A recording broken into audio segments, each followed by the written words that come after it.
Hola, hola, ¿cómo están? Espero que se encuentren muy bien. Bienvenidos a una clase más de moldes y herramientales. En esta ocasión traigo para ustedes la segunda parte de cálculos para diseño de elementos de moldes de inyección.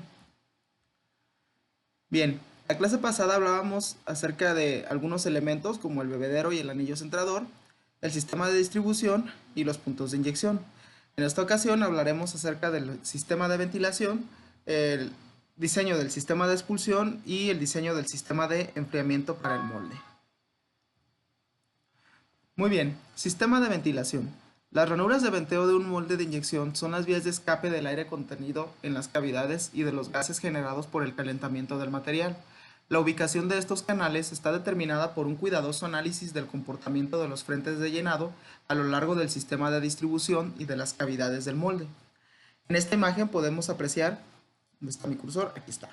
En esta imagen podemos apreciar la distribución de estos canales de ventilación y que bueno, se van a conectar con la cavidad para dar lugar a que el aire que queda atrapado dentro de la cavidad pueda ser desplazado hacia afuera y el material plástico fundido pueda ocupar su lugar. Pareciera que es una cara del molde mal pintada, pero no, realmente son canales que tienen un espesor bastante pequeño para permitir así que solamente el aire atrapado salga por ahí sin permitir que pase el plástico fundido. Aquí podemos observar un diseño en 3D de un canal de ventilación. En este caso, la cavidad la encontraremos de este lado. Esta es la pequeña profundidad que tiene el canal de venteo para poder desalojar el aire. Y en algunas otras ocasiones pudiéramos nosotros colocar el sistema de venteo por debajo del sistema de expulsión, creando pequeñas cámaras en las cuales se puede comprimir el aire que queda atrapado en la cavidad para que el material plástico ocupe ese lugar. Ahorita vamos a ver en análisis más a detalle para disipar pues todas las dudas. Bien, la inexistencia de este sistema, o sea, del sistema de ventilación, su ineficiencia o mala ubicación provocará que la cavidad sea llenada con dificultad debido al enfriamiento del frente de llenado y a la caída de presión prematura del plástico. Esto causa piezas incompletas, líneas de unión débiles, esfuerzos residuales internos y puntos quemados. Esto solamente, todos estos efectos provocados solamente por el aire que queda atrapado dentro de las cavidades. Entonces por eso es importante poner este sistema de ventilación en el molde para evitar pues todos estos defectos. Generalmente este sistema se localiza en la línea de partición del molde a lo largo del sistema de distribución y donde se unen los frentes de llenado. El material plástico podría ser inyectado desde este punto. Este es el sistema de distribución y estas son las cavidades. Entonces, si observamos bien, en esta parte de aquí tenemos un canal de ventilación para desplazar el aire que queda atrapado dentro de la colada. En estos puntos de igual manera y al final de las cavidades también tenemos este sistema para desplazar el plástico que queda atrapado dentro de las cavidades. Ay, disculpen con el ruido del carretón de la basura, pero pues bueno, son cosas que pasan cuando uno está en la casa, ¿no? Ok, el dimensionamiento de las ranuras de venteo debe facilitar la extracción del aire y los gases, pero evitar el paso del plástico. Cada material presenta propiedades distintas y es por esto que existen valores determinados para las dimensiones de las ranuras para cada uno de ellos. Los datos de la tabla, es decir, los datos de la tabla que se encuentran en la siguiente diapositiva, son datos orientativos que pueden variar según el grado utilizado de cada resina. Y además también el proveedor juega un rol importante para indicarnos cuál debería de ser la dimensión de los canales de venteo para la resina que estamos utilizando. Aquí vemos nuevamente este ejemplo de canal de ventilación donde tenemos la cavidad que se llena muy probablemente por la parte de abajo y bueno, el material plástico fundido fluye en esta dirección. Aquí están los canales de venteo que sirven para desplazar el aire que queda aquí contenido mientras el frente de llenado va desplazando ese aire. El aire pasa por esta pequeña ranura y podemos agregar una profundidad mayor después de una ligera longitud del canal de venteo para generar un efecto Venturi. Esto lo que hace es que a partir de la diferencia de espesor entre los canales se genera una especie de vacío que va a ayudar a desalojar el aire pues mucho más rápido, mucho más rápidamente de la cavidad. Aquí está la tablita que les mencionaba en la diapositiva pasada, en la cual podemos apreciar la profundidad que debería de tener las ranuras de venteo para diferentes materiales. Estos datos están en pulgadas y bueno, nos dan tanto la profundidad como la longitud del el canal de venteo. Y pues nada más como dato curioso para que se den una idea de qué tan pequeños puede ser el espesor de estos canales de venteo. Para, para fines orientativos, les comento que el espesor de un cabello humano es aproximadamente de 3 milésimas de pulgada. Y si se fijan en esta tabla, 3 milésimas de pulgada es el valor mayor que hay para los diferentes canales de venteo. Y de ahí para abajo, ¿sale? Entonces quiere decir que la profundidad de estos canales pues es mucho menor que la de un cabello humano. Así de pequeñito tiene que ser la profundidad de la ranura de venteo para permitir que pase el aire, pero evitar que se salga el material por ahí, evitar que tengamos detalles como rebabas en la pieza final. Y la longitud pues también es bastante pequeña, va desde 10 veces el espesor de un cabello humano hasta unas 15 veces. Precisamente pues porque como es un canal tan pequeño, pues tiene que tener una longitud eh, muy pequeña para que el aire pueda salir rápidamente por ahí. Si nosotros mantuviéramos la misma profundidad desde la cavidad hasta la orilla del molde, entonces el aire no podría ser desplazado de manera eficiente.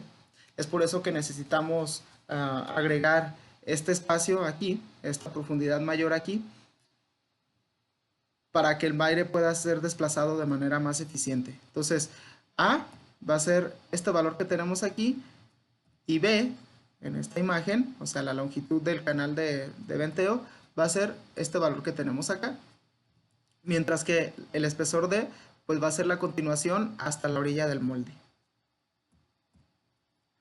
Bien, ahora vamos a hablar acerca del sistema de expulsión. El sistema de expulsión siempre opera del lado móvil del molde y consiste en una serie de dispositivos localizados detrás de la pieza y del sistema de distribución. Este sistema es accionado de manera mecánica, hidráulica o neumática. Y la selección del sistema varía en función de la forma y complejidad de la pieza y el material plástico usado. Aquí vemos una animación en donde vemos cómo se activa este sistema de expulsión para poder desalojar la pieza del molde una vez que termina el ciclo de inyección. Existen diferentes tipos de sistemas de expulsión y dependen más bien de la geometría de la pieza final. El primero de ellos es el de pernos expulsores. Después tenemos placas expulsoras, expulsión por aire, núcleos roscados, corazones colapsibles. También podemos tener algunas composiciones que pueden ser una combinación de todos y cada uno de ellos. Por ejemplo, vemos en esta animación un ejemplo que es la expulsión de la pieza se lleva a cabo por pernos expulsores, pero a final de cuentas pues tenemos un sistema de placa expulsora para la colada. Y esta animación es bastante interesante, se relaciona muy bien con la clase anterior, en donde veíamos sistemas de distribución y puntos de inyección. En esta animación podemos apreciar un molde con punto de inyección de tipo aguja. Es un molde de 3 placas, en donde la tercera placa contiene el sistema de distribución que permanece oculto, que permanece oculto de la pieza, pero que me permite inyectar el material justo por el centro de la pieza, que éste tenga una distribución más homogénea a lo largo de la cavidad, que tiene también la ventaja de que la colada y la pieza se separan automáticamente durante la apertura del molde y que, bueno, me ofrece diferentes ventajas en comparación con sistemas de distribución más convencionales, ¿no? Y creo que aquí viene un poquito más explicada en esta animación cómo funciona este tipo de sistema de distribución y punto de inyección. Sistema de expulsión por pernos expulsores. Estos dispositivos son utilizados con mayor frecuencia y existen muchas variantes con dimensiones estandarizadas. Los pernos expulsores se encuentran distribuidos y soportados sobre la placa de extracción que es accionada al abrir el molde mediante un sistema hidráulico. Cuando el molde se abre, normalmente la máquina tiene un sistema que se le llama barra expulsora que acciona la placa botadora y pues hace que estos pernos empujen la pieza hacia afuera. Los botadores presentan un área limitada de contacto con el producto y su acción deja una marca visible en el producto. La cantidad de botadores debe ser la mínima posible y su ubicación no debe interferir con el sistema de enfriamiento del molde. Es recomendable ubicar un perno expulsor de 6.45 centímetros cuadrados de área de empuje por cada 516 centímetros cuadrados de área contacto pieza molde. Es decir, se debe cumplir la siguiente relación. Para el sistema internacional, un botador de 6.45 centímetros cuadrados de área sería suficiente para empujar 516 centímetros cuadrados de área de contacto pieza molde. Y para el sistema inglés, un botador con un área de 1 pulgada cuadrada sería suficiente para empujar una pieza con 80 pulgadas cuadradas de área contacto pieza molde. Aquí podemos ver una animación en donde observamos precisamente el sistema de expulsión por pernos, en donde el material es inyectado, tenemos la pieza y una vez que la pieza se forma, el sistema de expulsión es accionado por la barra expulsora de la máquina, que se encuentra aquí, y empuja los botadores hacia adelante para que la pieza salga expulsada. Estos pequeños zigzag que vemos por aquí son resortes que le permiten a este sistema volver a su posición original antes de cerrarse el molde nuevamente. Sistema de expulsión por placas expulsoras. Este sistema ofrece la posibilidad de distribuir la fuerza de inyección sobre toda la pieza o sobre un área mayor que los pernos expulsores. Generalmente presentan geometrías circulares o rectangulares con esquinas redondeadas y la marca resultante de la evacuación es mucho menos notoria. Aquí podemos ver en la animación cómo funciona este tipo de sistemas y vemos cómo toda una placa del molde se recorre hacia adelante cuando este se abre para poder expulsar la pieza desde abajo. La ventaja que tiene este sistema es que el área de contacto entre la placa expulsora y la pieza es mucho mayor y de esta manera tenemos un área de empuje mucho más homogénea y pues la pieza es mucho menos probable que sufra deformaciones durante la expulsión. Pero básicamente tenemos lo mismo, es una placa expulsora que se conecta con la placa de empuje y un sistema de resortes que retrae la placa a su posición original una vez que termina el proceso. Expulsión por aire. Empleado principalmente para piezas profundas, ya que el aire comprimido se introduce entre el corazón y la pieza, ejerciendo la fuerza suficiente para extraer el producto. Algunas ventajas del sistema de expulsión neumático son que la expulsión no debe realizarse con dispositivos mecánicos, lo cual disminuye el tiempo de mantenimiento del molde. En la animación podemos observar un poquito cómo funciona este tipo de sistema. Una vez que el material es inyectado a la cavidad, bueno, aquí tenemos un sistema con doble cavidad, un sistema de inyección un poquito diferente, pero bueno, a final de cuentas, si ponemos atención de este lado de la animación, observamos cómo al final la pieza es expulsada y no nos explicamos realmente por qué, porque no se ve ningún elemento móvil que se mueva. Bueno, es porque dentro de la cavidad tenemos un sistema neumático y una válvula microporosa que impide que el material pase por ahí, pero sí permite el paso del aire comprimido que nosotros al final del ciclo vamos a activar para que la pieza salga disparada. Se utiliza mucho en la fabricación de envases de yogur, por ejemplo. Ahí es donde se utiliza este tipo de sistema. Muy bien, sistema de expulsión por núcleos roscados. Productos con roscas internas pueden ser liberados a través del giro de los corazones que se encuentran conectados mediante un juego de engranajes a un sistema motriz independiente o a un sistema ajustado a la carrera de apertura del molde. En la animación podemos observar cómo funciona este sistema Si se fijan, mientras el molde se está abriendo, una vez que tenemos la pieza ya solidificada, mientras el molde se va abriendo, el corazón como que se va haciendo hacia atrás a partir de un sistema de engranajes con una correa y un sistema de valeros que le permite girar al corazón para poder desenroscar el orificio roscado que tiene la pieza. Ahí está.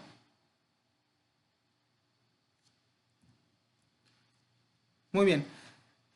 Por último tenemos el sistema de expulsión con corazones colapsibles, que se emplea cuando la pieza presenta proyecciones internas profundas o muy largas que impiden su desmoldeo. Cuando el molde inicia la carrera de apertura, un componente central que forma parte del corazón se desplaza en el mismo sentido, permitiendo que los elementos laterales se muevan hacia el centro, provocando la liberación interna de la pieza. En la animación se puede apreciar un poquito mejor esta explicación, en la que tenemos estas guías inclinadas que hacen que los corazones colapsibles se muevan dentro de un riel. Al final de la carrera, estos corazones generan el espacio suficiente para para formar la cavidad de la pieza, y una vez que se abren, estos corazones se deslizan hacia afuera, para que la pieza pueda ser expulsada mediante un sistema de expulsión por placa. Si se fijan, además de los corazones colapsibles, también tenemos aquí un sistema de expulsión por placa, que era lo que les mencionaba hace un momento, les mencionaba hace un momento, en donde podemos tener una combinación de diferentes sistemas de expulsión dependiendo de la geometría que tenga la pieza final. Muy bien, ahora vamos a hablar acerca del sistema de enfriamiento y cómo es que estos se diseñan para tener un sistema pues mucho más eficiente. El calor debe ser removido del material termoplástico para que alcance la estabilidad que permita su desmoldeo. El tiempo necesario para lograrlo es llamado tiempo de enfriamiento, y en algunos casos comprende hasta el 80% del tiempo total del ciclo productivo. Es por eso que es muy importante saber diseñar y distribuir estos sistemas para que el enfriamiento de la pieza se lleve a cabo de la manera más eficientemente posible. Distribución del sistema de enfriamiento. La distribución de los sistemas de enfriamiento de acuerdo a la configuración es básicamente como arreglos. Pueden ser arreglos en serie, arreglos en paralelo o arreglos en serie paralelo. El arreglo en serie es de fácil construcción y de bajo costo, pero presenta desventajas en circuitos muy largos o con numerosos cambios de dirección. Tratándose de moldes multicavidades, el sistema en serie no es muy recomendable, ya que las piezas no serán enfriadas uniformemente. En la imagen podemos observar cómo se distribuye este sistema de enfriamiento, en el cual tenemos una sola entrada y una sola salida al final de la trayectoria del sistema de enfriamiento. Normalmente estos sistemas son diseñados con barrenos que pasan de lado a lado, u orificios que pasan de lado a lado del molde y que permiten el paso del refrigerante. Estos orificios son interconectados a través de mangueras y pues bueno, hacen que este arreglo pues permita el paso del refrigerante de lado a lado del molde. Sin embargo, cuando tenemos moldes con múltiples cavidades, durante la trayectoria del refrigerante, pues este se va calentando porque va retirando el calor de las cavidades en las que entra en contacto primero. Y pues bueno, al llegar a las últimas cavidades, el fluido refrigerante ya está bastante caliente, lo cual disminuye la transferencia de calor y por lo tanto el enfriamiento de las cavidades pues no va a ser homogéneo. Es por esto que aquí no lo recomienda para moldes multicavidades. Otro tipo de arreglo es el arreglo en paralelo. Se trata de un sistema muy eficiente que es ampliamente utilizado en la producción de piezas de pared delgada como artículos desechables de envase, donde existen altos requerimientos de productividad. Si se fijan, tenemos exactamente los mismos orificios que pasan de lado a lado del molde. Sin embargo, para cada uno de ellos tenemos una entrada y una salida, una entrada y una salida, una entrada y una salida. De esta manera, el gradiente de temperatura del agua que pasa por el molde es mucho menor y entonces la transferencia de calor se vuelve mucho más eficiente y por ello pues los tiempos de enfriamiento se disminuyen considerablemente. Arreglo en serie paralelo. Representa una mejor alternativa que el sistema en serie, aunque su costo es mayor y generalmente se utiliza en moldes multicavidades. Frecuentemente los arreglos del sistema de enfriamiento de cavidades y corazones de un mismo molde son distintos según la geometría del producto. Los arreglos en serie paralelo llegan a emplearse en ambas partes del molde, pero también es común encontrar configuraciones en serie para el enfriamiento de cavidades y en paralelo para los corazones. Bueno, básicamente el enfriamiento en serie paralelo es, tenemos una entrada y una salida y un sistema de distribuidores que va a llevar que va a llevar el fluido refrigerante o el agua a todas las cavidades a partir de un sistema complejo de distribución del sistema de enfriamiento. Este tipo de sistema se utiliza cuando el molde es demasiado grande y requiere de, de muchas entradas y salidas de agua. Y pues de esta manera, si no tuviéramos estos distribuidores, tendríamos que colocar un montón de conexiones y mangueras alrededor del molde. Para evitar, en muchas ocasiones, para evitar esto, se utilizan estos sistemas en donde tenemos distribuidores internos, en donde a partir de una sola entrada podemos llevar a diferentes lugares del molde el fluido refrigerante. Muy bien, enfriamiento de cavidades planas. En el circuito de enfriamiento para cavidades grandes y planas, es recomendable que la entrada del refrigerante sea ubicada en una zona cercana al bebedero, ya que dicho punto es el más caliente del molde. En la entrada del sistema de enfriamiento se presenta la menor temperatura del refrigerante, que al absorber el calor del bebedero facilitará el llenado de la pieza con un enfriamiento más moderado.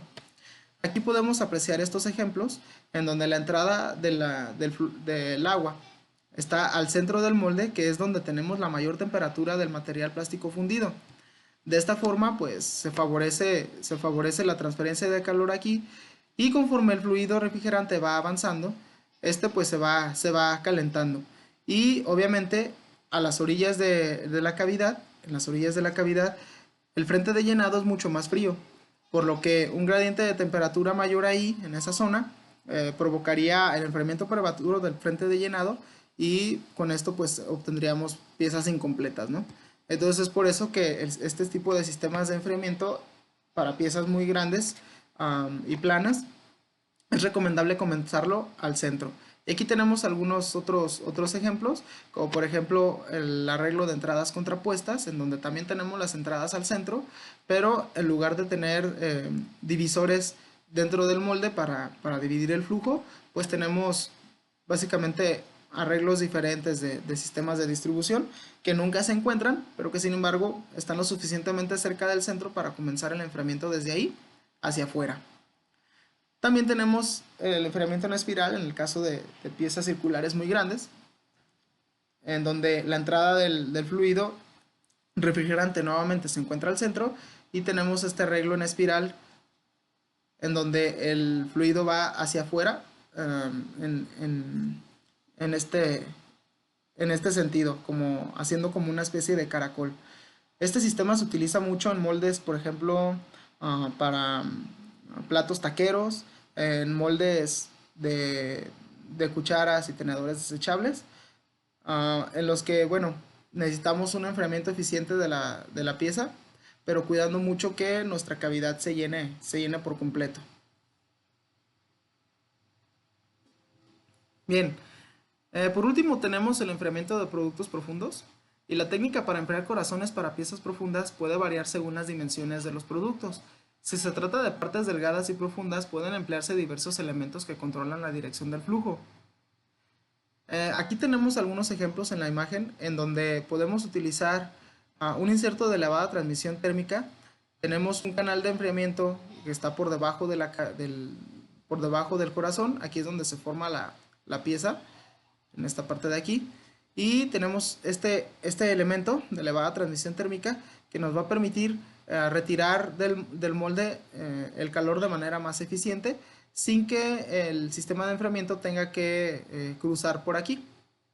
También tenemos sistemas de enfriamiento de tipo puente, en donde agregamos un elemento más al molde y que desvía el flujo del refrigerante hacia adentro o acercándolo a las paredes del corazón del molde. Y de esta manera, pues al tener el fluido refrigerante mucho más cerca de las paredes, pues podemos tener un enfriamiento mucho mejor. También tenemos la división en espiral, que es muy parecida a la división en fuente, solo que este elemento pues hace que el fluido refrigerante tenga una mayor turbulencia y de esta manera pues mejoramos la transferencia de calor en el molde.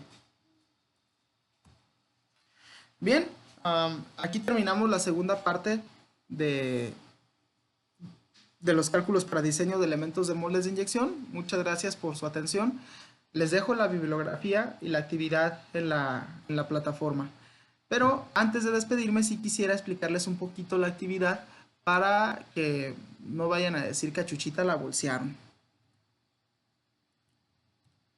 Muy bien. La actividad es un documento como este. Ahí les voy a dejar el documento. En el cual yo les pido que calculen el diámetro del botador que se necesita para expulsar una pieza como la que está en esta imagen. En el documento también está agregado este ejemplo que quiero explicarles para que les sea un poco más fácil a ustedes poder resolver la tarea. Sé que en el video, en el video de la presentación, o más bien en la presentación, no les presento un ejemplo como tal de cálculo de botadores, pero sí en la tarea se los pido, así que por eso es de que voy a explicar esto. Ok, tenemos esta pieza que básicamente es una vil pieza rectangular, para hacer el ejemplo mucho más sencillo de explicar, por eso lo hice de esta forma, para el cual les pido que se van a utilizar 4 botadores y que calculemos el diámetro mínimo del botador que se necesita para expulsar esta pieza. Si a mí me dicen que quiero utilizar 4 botadores, lo más seguro es que yo quiero colocar un botador por cada esquina de la pieza. Aquí nos dice, uno por cada esquina. Entonces, la idea es yo poder calcular el diámetro del botador mínimo para de esta manera dejar el menor vestigio posible en la pieza terminada. Recuerden que los botadores siempre dejan una marca en la pieza. Entonces, para que este vestigio sea menor, pues utilizamos un diámetro de botador pues el mínimo posible. Ok, el primer paso para comenzar el cálculo es calcular el área de la pieza. Es un rectángulo, base por altura, y obtenemos el área de la pieza en milímetros, ya que las dimensiones del dibujo están en milímetros, y la convertimos a centímetros cuadrados, dividiéndola entre 100. ¿Sale? El segundo paso es calcular el área necesaria de los botadores. ¿Y cómo lo vamos a hacer? Bueno, usando la relación área de la pieza por área de botador que venía en la presentación, hacemos el siguiente cálculo. Tenemos 24 centímetros cuadrados de área de la pieza y lo vamos a multiplicar por ese factor de conversión. Bien, en el cual tenemos 6.45 centímetros cuadrados de área de botador por cada 516 centímetros cuadrados de área de la pieza. Haciendo la operación, el área de la pieza se elimina, quedándome al final igual, centímetros cuadrados, pero de área de botadores. Entonces, básicamente lo que estoy encontrando con esta operación es el área necesaria de botadores que necesito para expulsar expulsar una pieza con esta área que tenemos aquí, que acabamos de calcular. Bien, el siguiente paso es calcular el área de un solo botador. A partir del área que necesito de área de empuje para esta pieza, el área de un solo botador sería el área necesaria de empuje entre el número de botadores que necesito. El área necesaria de empuje es de 0.3 centímetros cuadrados, que aquí está, y la cantidad de botadores que voy a emplear es 4. Esa división me da como resultado 0.075 centímetros cuadrados. Bien, una vez que llego a este punto, el siguiente paso es calcular el diámetro del botador. Y para ello utilizamos la fórmula para calcular el área de un círculo y la despejamos para el radio. Como sabemos, la fórmula para calcular el área de un círculo es área igual a pi por radio al cuadrado. Despejando el radio, la fórmula nos queda de la siguiente forma, en donde el radio es igual a la raíz cuadrada del área entre pi. Sustituimos los datos, que es el área de un solo botador, lo sustituimos acá, entre pi, que es 3.1416, dándome un resultado de 0.154 centímetros. Y este es el radio del botador que necesito. Pero lo que yo estoy pidiendo es el diámetro, porque al final de cuentas cuando uno va a la tienda de elementos estándar para moldes, no le dice, me da un botador de un radio de 3 milímetros, pues va a ser un poquito raro, ¿no? Entonces tenemos que pedir el botador en diámetro, ¿sale? Pero pues eso es bien fácil porque sabemos que el diámetro de un círculo es 2 veces su radio. Así que multiplicamos el radio que obtenemos por 2 y nos da como resultado 0.308 centímetros. Entonces el diámetro mínimo del botador es de 3 milímetros. Bien, así es como ustedes van a realizar su ejercicio de cálculo, pero para esta pieza que está un poquito más complicada, que básicamente es la misma pieza, pero solamente añadimos estos resaques de aquí. ¿Qué tienen que hacer ustedes para calcular el área? Bueno, pues solamente restar el área de estos pequeños resaques que tenemos aquí y realizar el procedimiento prácticamente igual acá, pero pues obviamente con otros valores. ¿De acuerdo? Bueno, creo que no es muy complicado esto, así que sin más por el momento, me despido agradeciéndoles de nuevo su atención y espero nos veamos prontos. Saludos prontos. Esperamos nos veamos pronto. Saludos.